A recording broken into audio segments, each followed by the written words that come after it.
आज इंडिया में सिर्फ एक स्टोरी छाई हुई है, धुरंधर की। लेकिन एक्साइटेड मत हो, मैं मूवी वाले धुरंधर की बात नहीं कर रहा हूं। मैं बात कर रहा हूं एक ऐसे धुरंधर की जो कि बैटिंग कर रहा है 90s में। हाँ, मैं बात कर रहा हूं इंडियन रुपीस की। आप जानकर हैरान हो जाएंगे कि हिस्ट्री में पहली बार इंडियन रुपीस यूएस डॉलर के अगेंस्ट 90 के पार चला गया है। ये इंडियन करेंसी का ऑल टाइम लो है।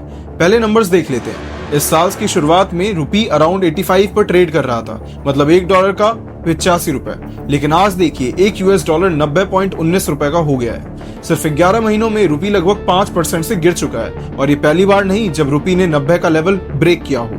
अब ये कंफ्यूजिंग लग सकता है क्योंकि पिछले हफ्ते ही इंडिया की जीडीपी ग्रोथ से रिलेटेड रिपोर्ट आई थी, जो कि बताती है कि 8% से ज्यादा हो रही है ग्रोथ जीडीपी में, और इंडिया दुनिया की फास्टेस्ट ग्रोइंग मेजर इकोनॉमी बन चुका है। फिर भी रुपी क्रैश क्यों कर रहा है? आज हम आपको पूरी तस्वीर दिखाएंगे इन 4 बड़े सवालों के साथ। पहला, इंडियन करेंसी क्रैश क्यों हो रही है। दूसरा, जीडीपी ऊपर है लेकिन रुपी नीचे क्यों। तीसरा, इसका असर आप पर क्या पड़ेगा। और चौथा एंड लास्ट, इसे ठीक कैसे किया जा सकता है। इसके 3 बड़े रीजन हैं। Reason number 1, trade tension. India US trade talks पर अभी भी कोई क्लैरिटी नहीं है। हम बार बार सुनते हैं कि कोई डील क्लोज हुई, कोई डील ओपन, लेकिन ग्राउंड पर कुछ भी फाइनल नहीं हुआ है। कंपेयर कीजिए दूसरे कंट्रीज से तो ज्यादातर मेजर इकोनॉमीज ने यूएस के साथ ट्रेड डील्स साइन कर लिए हैं। इंडिया और चाइना अभी भी आउटलायर्स हैं, और ये अनसर्टेनिटी रुपी पर प्रेशर बना रही है। फॉरेन इन्वेस्टर्स इंडिया के स्टॉक मार्केट से पैसा निकाल रहे हैं। इस साल अब तक वो 1.5 लाख करोड़ निकाल चुके हैं। हालांकि कुछ इन्वेस्टर्स को फायदा जरूर हुआ। सस्ते में शेयर खरीदकर उसे महंगे में बेचा। कुछ बेटर रिटर्न्स के लिए दूसरे मार्केट्स जा रहे हैं। जब ये इन्वेस्टर्स इंडिया से निकलते हैं तो रुपीस को बेचकर डॉलर या यूरोस खरीदते हैं, जिसके रिजल्ट में रुपी की डिमांड गिरती है, डॉलर की डिमांड बढ़ती है और रुपी और कमजोर होता है। ट्रेड डेफिसिट का मतलब आप जितना बेचते हो उससे ज्यादा खरीदते हो। अक्टूबर में इंडिया का ट्रेड डेफिसिट 40 बिलियन का ऑल टाइम हाई पर पहुंच गया है। जब इंपोर्ट्स बढ़ते हैं तो डॉलर्स की डिमांड्स बढ़ती है और रुपी पर और प्रेशर आता है। अब ये तो समझ में आ गया कि रुपी की वैल्यू कैसे कम हो रही है। तो चलो अब चलते हैं दूसरे सवाल पे कि जीडीपी बढ़ रही है लेकिन रुपी नीचे क्यों गिर रही है। नंबर्स देखिए। जीडीपी ग्रोथ 8.2%, रिटेल इन्फ्लेशन सिर्फ 0.25%। इंडियन इकोनॉमी बिल्कुल हेल्दी लग रही है, लेकिन यहाँ एक इंपॉर्टेंट डिफरेंस है। इंडिया की जीडीपी ग्रोथ ज्यादातर डोमेस्टिक मार्केट से आती है, लोकल प्रोड्यूसर्स, लोकल कंज्यूमर्स।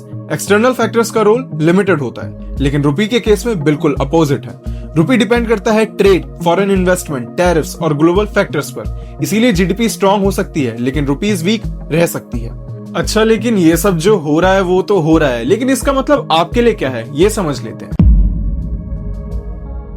अगर आप एक्सपोर्टर हैं तो ये गुड न्यूज हो सकती है, आपके प्रोडक्ट्स ग्लोबल मार्केट में सस्ते हो जाते हैं। लेकिन अगर आप कंज्यूमर हैं जो कि ज्यादा पॉपुलेशन में है तो आपके लिए बैड न्यूज है।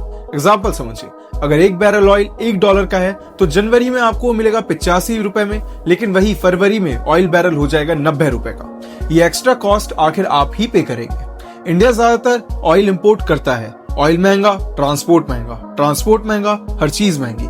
सिंपल शब्दों में फॉलिंग रुपी, राइजिंग इन्फ्लेशन, मतलब महंगाई। लेकिन इसे ठीक कैसे किया जा सकता है? इसके 2 सॉल्यूशन है। पहला, short term solution. RBI markets में डॉलर बेचकर रुपी को डिफेंड कर सकता है। मिड सितंबर से आरबीआई ने लगभग $20 बिलियन सेल किए हैं। टारगेट था रुपी को 88 के नीचे रखना, लेकिन ये रुक ही नहीं पाया, और जब लेवल टूट गया तो आरबीआई ने अपने पैर पीछे कर लिया। फिर है लॉन्ग टर्म सॉल्यूशन। इकोनॉमिक्स का सिंपल रूल है, वैल्यू तब बढ़ती है जब डिमांड बढ़ती है। रुपी को एक कमोडिटी की तरह सोचिए। लोग रुपी तब डिमांड करेंगे जब वो इंडिया से चीजें खरीदने चाहेंगे। इसका मतलब इंडिया को मैन्युफैक्चरिंग और एक्सपोर्ट्स बढ़ाना होगा। ज्यादा प्रोडक्शन, ज्यादा एक्सपोर्ट, ज्यादा डिमांड फॉर रुपी, तभी रुपी स्ट्रांग होगा। वरना एक स्ट्रांग इकोनॉमी के साथ एक वीक करेंसी का मिसमैच बना रहेगा।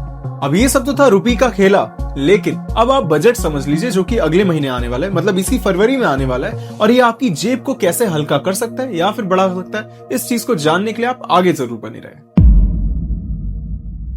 इंडिया में बजट सेशन शुरू हो चुका है। संडे 1 फरवरी फाइनेंस मिनिस्टर बजट प्रेजेंट करेंगी, जहां पे प्राइम मिनिस्टर ने पार्लियामेंट के बाहर एक मैसेज क्लियर कर दिया है। रिफॉर्म्स कंटिन्यू रहेंगे, फ्री ट्रेड, मैन्युफैक्चरिंग और यूथ पर फोकस रहेगा।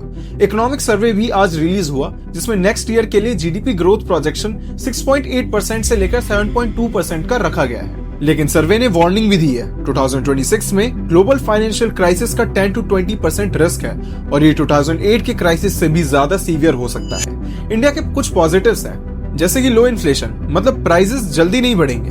दूसरा स्टेडी कंजम्पशन, मतलब पीपल अपने पैसे रेगुलरली स्पेंड करेंगे जिससे कि रेगुलेशन ऑफ मनी बना रहेगा। तीसरा healthy house hold and corporate balance sheet, families और कंपनीज फाइनेंशियली स्ट्रांग है और वो कर्जे में नहीं डूबेंगी। लेकिन इसके साथ साथ कुछ चैलेंजेस भी हैं, जैसे यूएस के साथ ट्रेड गैप, टेक्सटाइल और लेदर जैसे लेबर इंटेंसिव सेक्टर्स पर प्रेशर।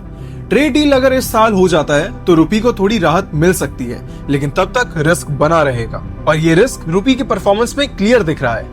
आज रुपी 92 के पार गया, बाद में आरबीआई इंटरवेंशन से 91.95 पर स्टेबलाइज हुआ। ग्रोथ स्ट्रांग है, लेकिन रुपी का अंडर स्ट्रेस होना साफ दिख रहा है। तो दोस्तों, वीडियो कैसा लगा? क्या आपको समझ में आ गया कि इंडियन रुपी की वैल्यू अभी क्या है, ये कैसे आपको अफेक्ट कर सकती है?